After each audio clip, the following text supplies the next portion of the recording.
दीपक कुमार यादव, प्रवक्ता रसायन विज्ञान, श्री विश्वनाथ इंटर कॉलेज कलान सुल्तानपुर से आप सभी का ऑनलाइन क्लासेस में स्वागत करता हूँ। आज हम सभी कक्षा 11 के रासायनिक बंधन तथा आणविक संरचना चैप्टर पर अध्ययन करेंगे। देखते हैं chemical bonding and molecular structure के बारे में जानने से पहले हम बॉन्ड के बारे में जानेंगे। बॉन्ड क्या होता है, ठीक है। बॉन्ड होता क्या है, बॉन्ड बनता कैसे है, ठीक है, और बॉन्ड क्यों बनता है, ठीक है। देखें, बॉन्ड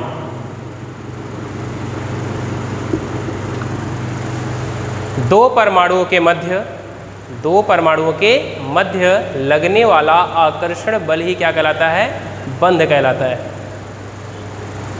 बंध बनता क्यों है, बंध क्यों बनता है, आप सभी जानते हैं कि जितने भी एलिमेंट होते हैं वो सारे के सारे अक्रिय गैसों जैसा इलेक्ट्रॉनिक विन्यास प्राप्त करना चाहते हैं या प्राप्त करके स्टेबिलिटी को प्राप्त होना चाहते हैं, ठीक है। स्टेबिलिटी, स्थायित्व को प्राप्त होना चाहते हैं। तो अक्रिय गैस कौन कौन से हैं, देखें, जैसे हैं helium, neon, argon, krypton, xenon and radon, ठीक है। यहाँ पे इसका परमाणु क्रमांक कितना होता है, 2, इसका होता है 10, इसका होता है 18, इसका होता है 36, इसका होता है 54 और 86, ठीक है, ठीक है। यहाँ पे क्या होगा, हीलियम का परमाणु क्रमांक कितना है, 2, इसका कितना है 2 और 8, इसका कितना है 2, 8, 8, इसका 2, 8, 18, 8, यहाँ पे 2, 8, 18, 32, 18, 8, नॉट सॉरी 2, 8, 18, 18, 8, यहाँ पे है 2, 8, 18, 32, 18, 8। हीलियम के वाहितम कोश में 2 इलेक्ट्रॉन हैं। इन सभी को छोड़ करके जितने भी एलिमेंट हैं सारे के सारे परमाणु के संयोजी कोश में या बैलेंसी सेल में 8 इलेक्ट्रॉन होता है और ये सभी स्टेबल होते हैं। और ये हीलियम भी क्या होता है, स्टेबल होता है अपने वाहितम कोश में 2 इलेक्ट्रॉन रख के। इसका मतलब है ऑक्टेट पूरा करने का मतलब क्या हुआ, ऑक्टेट पूरा करने का मतलब ये हुआ कि आउटर मोस्ट सेल में या वाहितम कोश में जो सब सेल हैं, उपकोश हैं, जैसे यस हुआ या पी हुआ, वो कक्षक पूर्ण रूप से क्या होते हैं, भरे हुए होते हैं। कैसे, जैसे यहाँ पे है, इसका होता है 1s2, इसका होता है 1s2, 2s2 और 2p6। यहाँ पे लास्ट का क्या हो जाएगा 3s2, 3p6, यहाँ 4s2, 4p6, यहाँ 5s2 और 5p6, यहाँ पे 6s2 और 6p6। यस में कितने कक्षक होते हैं, 1 होता है, और पी में कितने होते हैं, 3 होते हैं। यहाँ यस में कितना होता है, 1 होता है, ठीक है। तो यस में 1 कक्षक होता है, कितने टर्न चाहिए यहाँ पे, 2, यहाँ पे कितना है 1, 2, यहाँ पे 1, 2, 3, 4, 5 और 6, सबका अष्टक क्या है, पूरा है, ठीक है। तो यहाँ पे ये सारे सारे ऑर्बिटल जितने भी हैं बने हुए हैं, ये सभी फुलफिल होते हैं, इसलिए इन्हें किसी भी इलेक्ट्रॉन की आवश्यकता नहीं होती है, ठीक है।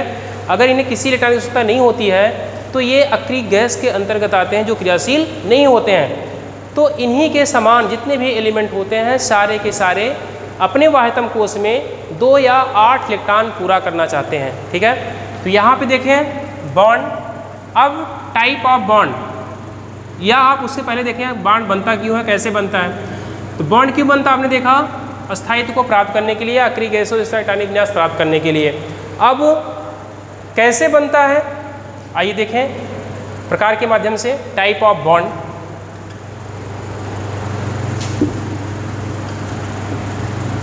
Type of bond,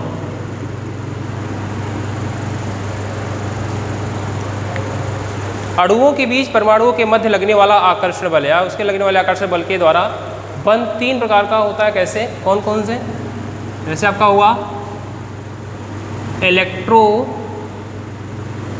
valent bond, वैद्युत संयोजक बंध। इसमें एक चीज़ और जान लीजिए आप, वैलेंसी सेल। क्या चीज़? वैलेंसी सेल और वैलेंसी इलेक्ट्रॉन और लुईस स्ट्रक्चर। ठीक है। वैलेंसी सेल किसे कहते हैं? वाह्यतम कोश, आउटर सेल या आउटर मोस्ट सेल जो होता है वो वैलेंसी सेल होता है, संयोजी कोश होता है। और उस कोश में उपस्थित अणु जो होते हैं वो वैलेंसी इलेक्ट्रॉन होते हैं या संयोजी इलेक्ट्रॉन होते हैं। और उन संयोजी इलेक्ट्रॉन को हम डाट द्वारा या क्रॉस द्वारा दर्शाते हैं, जिसे हम क्या कहते हैं? लुईस संरचना या लुईस बिंदु या लुईस स्ट्रक्चर कहते हैं। ठीक है। तो यहाँ पे इलेक्ट्रोवैलेंट बॉन्ड क्या होता है? दो परमाणुओं के मध्य इलेक्ट्रॉनों के स्थानांतरण के द्वारा बनने वाला बंध इलेक्ट्रोवैलेंट बॉन्ड या वैद्युत संयोजक बंध कहलाता है। ठीक है। तो यहाँ पे क्या होगा? इलेक्ट्रोवैलेंट बॉन्ड जैसे NaCl, MgO मैग्नीशियम ऑक्साइड। देखते हैं, NaCl की बात होती है, सोडियम का परमाणु क्रमांक कितना होता है? 11। यहाँ पे 2, 8, 1 इलेक्ट्रॉनिक विन्यास हुआ। इलेक्ट्रॉनिक कॉन्फ़िगरेशन क्या हुआ इसका? 281। यहाँ पे Cl की बात करता हूँ, क्लोरीन 17 होता है, 287। अब अगर सोडियम यहाँ पे बॉन्ड बनाना चाहे तो ये क्या करेगा? अक्रिय गैसों जैसा इलेक्ट्रॉनिक विन्यास प्राप्त करना चाहेगा, जिसमें आप देखें या तो ये 288 बनाए, 288 बनाए, या तो 2 और 8 बनाए। तो यहाँ पे अगर ये नियान जैसा इलेक्ट्रॉनिक विन्यास प्राप्त करना चाहता है तो इलेक्ट्रॉन यहाँ से स्थानांतरित करना पड़ेगा इसको। अगर ये आर्गन जैसा इलेक्ट्रॉनिक विन्यास प्राप्त करना चाहेगा, इसे 7 इलेक्ट्रॉन की आवश्यकता होगी। तो 7 इलेक्ट्रॉन यहाँ ग्रहण करना आसान है कि इलेक्ट्रॉन स्थानांतरित करना आसान है? तो आप कहेंगे इलेक्ट्रॉन आसानी से क्या करेगा? स्थानांतरित कर देगा और ये नियॉन जैसा इलेक्ट्रॉनिक विन्यास प्राप्त कर लेगा और ये स्टेबल हो जाएगा और बॉन्ड का फॉर्मेशन कर लेगा। ठीक है। तो यहाँ पे देखिए, इसने इसको क्या किया? इलेक्ट्रॉन ट्रांसफर कर दिया। तो 7, 1, 8, यहाँ कितना हो गया? 7, 1, 8, यहाँ कितना? 2 और 8। दो परमाणु के मध्य इलेक्ट्रॉनों के स्थानांतरण के द्वारा बनने वाला बंध क्या होता है? इलेक्ट्रोवैलेंट बॉन्ड या वैद्युत संयोजक बंध होता है। मैंने कहा लुईस संरचना या वैलेंसी सेल। वैलेंसी सेल कौन सा हुआ? ये। ठीक है।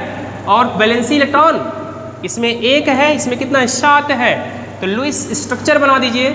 सोडियम के आउटर मोस्ट शेल में कितने इलेक्ट्रॉन हैं? 1। शेल कितने हैं? 7। 1, 2, 3, 4, 5, 6 और 7 इलेक्ट्रॉन। इसने क्या किया? इसको ट्रांसफर कर दिया। 7, 1, 8 इसका अष्टक पूरा हो गया, इसका भी अष्टक पूरा हो गया। ये बॉन्ड का फॉर्मेशन हुआ। दो परमाणुओं के मध्य इलेक्ट्रॉनों के स्थानांतरण के द्वारा बनने वाला बंध क्या होता है? इलेक्ट्रोवैलेंट बॉन्ड होता है। दूसरा आप एग्जांपल देखिए, MgO मैग्नीशियम ऑक्साइड। Mg इसका कितना होता है और ऑक्सीजन कितना होता है?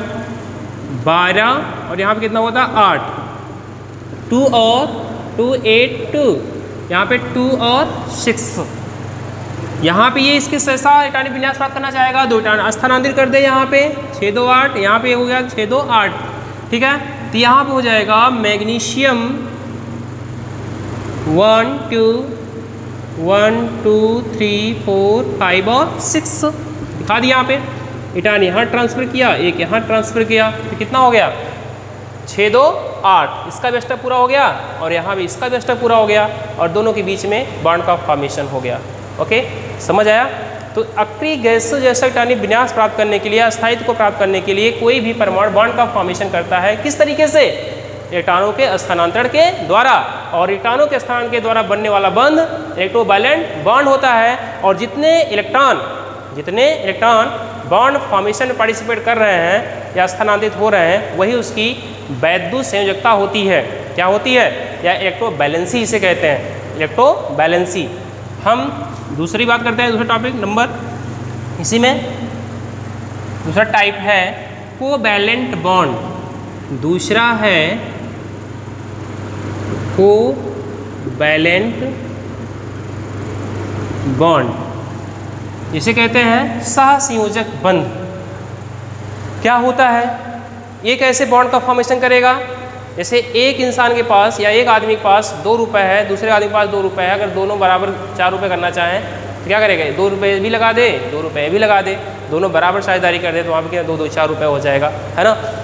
तो यहाँ पे अगर किसी काम को करने के लिए उनके पास मान लीजिए 100 रुपये की ज़रूरत है, तो एक के पास 50 रुपये, एक में 50 रुपये है, तो 50 रुपये दूसरा लगा दे, 50 रुपये दूसरा लगा दे, बराबर साझेदारी कर दे, 100 रुपये हो जाएगा, उसका काम हो जाएगा दोनों का, ठीक है, और 50-50 शेयर हो जाएगा। वैसे यहाँ पे कोवैलेंट बॉन्ड में क्या होता है, 2 परमाणुओं के मध्य बराबर की साझेदारी के द्वारा बनने वाला बंध कौन सा होता है, कोवैलेंट बॉन्ड या सहसंयोजक बंध होता है। जैसे आपका हुआ H2 O2 N2 CO2। H2 का मतलब जैसे हाइड्रोजन है, इसके वायतम कोश में 1 इलेक्ट्रॉन, दूसरे के भी वायतम कोश में कितने इलेक्ट्रॉन, 1। अब क्या हाइड्रोजन अपना अष्टक पूरा करेगा, तो आप कहेंगे जी नहीं, क्या पूरा करेगा, डबलेट पूरा करेगा, वायतम कोश में 2 इलेक्ट्रॉन पूरा करेगा। तो हाइड्रोजन को 2 इलेक्ट्रॉन पूरा करने के लिए कितने इलेक्ट्रॉन चाहिए, इसको 1 चाहिए। अगर ये 1 इलेक्ट्रॉन अपना इसको दे रहा है तो 1 1 2, इसका डबलेट पूरा हो गया। अब इसके पास इलेक्ट्रॉन कमी है, इसने अपना इलेक्ट्रॉन इसके दे दिया, तो यहाँ पे 1 1 2, तो दोनों के बीच बराबर साझेदारी हुई। और आप कहते हैं इस बॉन्ड को हम एक सॉलिड लाइन से दर्शाते हैं। अगर किसी परमाणु के 2 परमाणु के मध्य अगर सिंगल इलेक्ट्रॉन की शेयरिंग होती है तो वहाँ पे सिंगल बॉन्ड, डबल की होती है डबल बॉन्ड, ट्रिपल की होती तो ट्रिपल बॉन्ड का फॉर्मेशन होता है। ऐसे ही ऑक्सीजन की बात करता हूँ, ऑक्सीजन के आउटर मोस्ट शेल में कितने इलेक्ट्रॉन हैं, 6 हैं, दूसरे वाले में कितने हैं, 6 हैं, कितने चाहिए इसको, 6 2 8, 1 2 3 4 5 6 7 8, यहाँ पे 1 2 3 4 5 6 7 8, 1 2 3 4 5 6 7 और 8, 2 इलेक्ट्रॉन साझेदारी हुई तो O डबल बॉन्ड O। यहाँ देखते हैं हम क्या करते हैं, जैसे आपका है नाइट्रोजन है, नाइट्रोजन की बात करूँगा तो नाइट्रोजन के आउटर मोस्ट शेल में 7 इलेक्ट्रॉन होता है, सॉरी 5 इलेक्ट्रॉन होता है। तो 5 इलेक्ट्रॉन का मतलब हुआ N 1 2 3 4 और 5, और यहाँ पे देखिए 1 2 3 4 और 5। यहाँ कितने चाहिए इसको, नाइट्रोजन को 3 चाहिए, 5 3 8, यहाँ कितना चाहिए 5 3 8, तीनों का अष्टक पूरा हो गया, दोनों का अष्टक पूरा हो गया यहाँ पे, तो N ट्रिपल बॉन्ड N। यहाँ बात करते हैं कार्बन डाइऑक्साइड है, CO2 है, कैसे बॉन्ड का फॉर्मेशन हुआ होगा, देखें कार्बन है, आउटर मोस्ट शेल में कितने इलेक्ट्रॉन हैं, 4, ऑक्सीजन है कितने हैं, 6, 1 2 3 4 5 और 6, यहाँ भी 1 2 3 4 5 और 6, कितना चाहिए इसको, 2 यहाँ पे दे, 2 यहाँ पे, 2 यहाँ पे, कितना हो गया, 2 2 4 2 6 2 8, यहाँ 6 था, 2 इससे लिया, 6 2 8, यहाँ 6 2 8, सबका अष्टक पूरा हो गया। O double bond C double bond O, इस प्रकार से यहाँ पे बॉन्ड का फॉर्मेशन होता है, ठीक है। तीसरा पॉइंट हम देखते हैं, बात करते हैं कोऑर्डिनेट बॉन्ड। क्या चीज़, कोऑर्डिनेट बॉन्ड, उपसहसंयोजक बंध। क्या होता है कोऑर्डिनेट बॉन्ड, 2 परमाणुओं के मध्य एक तरफा साझेदारी के द्वारा बनने वाला बंध क्या होता है, उपसहसंयोजक बंध होता है। एक तरफा का मतलब ये हुआ, इसमें एक परमाणु अपना इलेक्ट्रॉन देता है और दूसरा परमाणु क्या करता है, इलेक्ट्रॉन ग्रहण करता है, ठीक है। साझे में एक इलेक्ट्रॉन क्या करेगा, वो इलेक्ट्रॉन देगा, एक परमाणु इलेक्ट्रॉन देगा, दूसरा क्या करेगा, सिर्फ और सिर्फ ग्रहण करता है। जिसमें क्या होता है, जो देता है वो दाता परमाणु यानी डोनर एटम होता है, जो ग्रहण करता है वो क्या होता है, ग्राही परमाणु एक्सेप्टर एटम होता है। तो यहाँ पे कोऑर्डिनेट बॉन्ड के लिए आप देखें, जो ग्राही परमाणु होता है वह लोन पेयर ऑफ इलेक्ट्रॉन ग्रहण करता है, या जो डोनर एटम होता है वह lone pair of electron donate करता है। तो लोन पेयर ऑफ इलेक्ट्रॉन का मतलब क्या हुआ, जैसे यहाँ पे इसे कहते पहले आप जाने electron pair, electron pair, electron pair मतलब वो 2 इलेक्ट्रॉन हुआ, कितने इलेक्ट्रॉन हुए, 2 इलेक्ट्रॉन। अगर 2 इलेक्ट्रॉन में कितने पेयर हुए, 2 नहीं, कितने हुए, एक पेयर। तो यही ये जो पेयर होता है कितने प्रकार का होता है, 2 प्रकार का होता है। एक होता है बॉन्ड पेयर, एक होता है बॉन्ड पेयर, और दूसरा होता है लोन पेयर। बॉन्ड पेयर और लोन पेयर। बॉन्ड पेयर वह होते हैं जो बॉन्ड फॉर्मेशन में पार्टिसिपेट करते हैं। ऐसे इलेक्ट्रॉन पेयर, इलेक्ट्रॉन युग्म जो बंध बनाने में भाग लेते हैं या बॉन्ड फॉर्मेशन में पार्टिसिपेट करते हैं, उन्हें बॉन्ड पेयर कहते हैं। और जो बॉन्ड फॉर्मेशन पार्टिसिपेट नहीं करते हैं उन्हें क्या कहते हैं, लोन पेयर। क्या कहते हैं, लोन पेयर ऑफ इलेक्ट्रॉन कहते हैं। और ये lone pair orbital bond formation participate ना करते हुए भी फिर भी उनके अष्टक क्या करते हैं, पूरा किए होते हैं। ठीक है, तो यहाँ पे क्या हुआ, अब कैसे ये डोनर एटम लोन पेयर ऑर्बिटॉन को डोनेट करता है, हम एग्जाम्पल के माध्यम से आपको बताते हैं क्या कैसे। जैसे यहाँ पे हुआ एग्जाम्पल है NH3.BF3 ammonia boron trifluoride, ammonia boron trifluoride. यहाँ पे नाइट्रोजन है जिसके आउटरमोस्ट शेल में कितने डाल है, 5, 1 2 3 4 और 5। हाइड्रोजन कितने हैं, 3 हाइड्रोजन है, 1 2 3। अब यहाँ पे क्या है, बोरान 1 2, यही तो है एग्जाम्पल आपका NH3.BF3, यहाँ बना दे रहा हूँ। यहाँ पे कितने F हैं, 3, एक यहाँ पे और एक यहाँ पे। फ्लोरीन के आउटरमोस्ट शेल कितने डालने, 7, 1 2 3 4 5 6 और 7, 1 2 3 4 5 6 और 7, 1 2 3 4 5 6 और 7। इसको अपना अष्टक पूरा करना कितना चाहिए, इसको 1 चाहिए, 7 1 8 7 1 8 7 1 8, तो हो गया हमारे। चलो ठीक है, यहाँ पहले देखते हैं आप। नाइट्रोजन को अपना ऑक्टेट पूरा करना होता है, कितने टर्न चाहिए इसको, 3, चूँकि 5 है, 1 2 3 4 और 5। अगर एक इस हाइड्रोजन से एक इस हाइड्रोजन से एक इस हाइड्रोजन ले, 5 3 8 5 1 6 6 7 7 1 8, अष्टक पूरा हो गया। हाइड्रोजन अपना डबलेट पूरा करना चाहेगा, यहाँ पे 1 1 2 1 1 2 1 1 2, इसका हाइड्रोजन पूरा हो गया, 1 2 3 4 5 6 7 और 8। अब देखिए नाइट्रोजन के पास 3 टर्न ऐसे हैं जो कि इन तीनों हाइड्रोजन के साथ बॉन्ड फॉर्मेशन पार्टिसिपेट करते हैं। जो बॉन्ड फॉर्मेशन पार्टिसिपेट करते हैं उन्हें क्या कहते हैं, बॉन्ड पेयर। और 2 टर्न ऐसे जो कि बॉन्ड फॉर्मेशन पार्टिसिपेट नहीं कर रहे हैं उन्हें क्या कहते हैं, लोन पेयर। ये लोन पेयर हुआ कि नहीं, फिर भी इसके अष्टक क्या किया हुआ, पूरा किए हुए। अब यही नाइट्रोजन अपना लोन पेयर टर्न क्या करे, इसको अगर इसके यहाँ पे ट्रांसफर कर देता है, कहता है एक तरफा साझेदारी कर देता है यहाँ पे, तो यहाँ पे इसका भी अष्टक क्या होगा, पूरा हो जाएगा। कैसे, यहाँ पे देखिए इसने अगर एक टर्न दिया सबको, एक टर्न इससे मिलेगा, एक टर्न इससे, सॉरी एक यहाँ पे और एक यहाँ पे, 1 2 3 4 5 और 6। बोरान कितना पूरा हुआ, 6। कितने टन कमी है, 2। अगर यही नाइट्रोजन अपना लोन पेयर टर्न इसको डोनेट कर दे तो 6 2 8, 1 2 3 4 5 6 7 और 8, इसका भी अष्टक क्या हुआ, पूरा हुआ।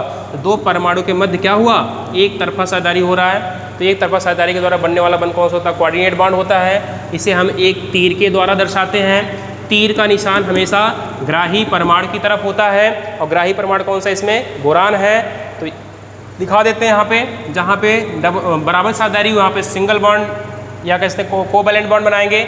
जहाँ पे एक तरफा साझेदारी हुई है वहाँ पे क्या बनाएंगे, हम कोऑर्डिनेट बॉन्ड बनाएंगे। देख लेते हैं यहाँ पे, N single bond H single bond H single bond H, coordinate bond B single bond F single bond F single bond F। ये क्या है, कोऑर्डिनेट बॉन्ड। इस प्रकार से यहाँ पे हम बॉन्ड के बारे में बताते हैं। इसके बाद नेक्स्ट वीडियो में आपको बताया जाएगा। धन्यवाद।